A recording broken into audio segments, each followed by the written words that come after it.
If you look at that in a crypto context, do you think that there are different or unique skills that crypto CEOs need relative to non-crypto CEOs, or do you think that basically carries over? Or how do you think about crypto CEOs? I think it's more or less the same, although I think some folks may disagree, and maybe as we get later in the conversation, I'd love to hear the disagreement. But from my perspective, I think it's the same role, and you have to fundamentally do the same things. You need to build a great product. You need to hire great people. You need to raise money.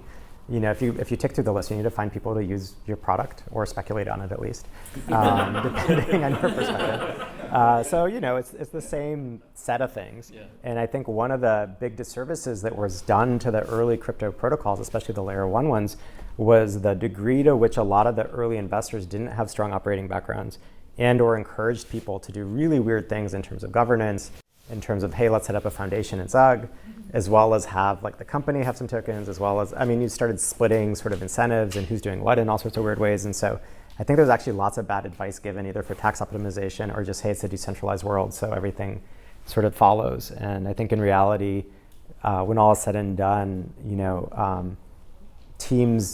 most effective teams need process, and most effective teams function well in certain ways that just our standard corporate structures provide. It doesn't need to be a standard corporate structure, but there's lots of lessons that can be learned. Yeah.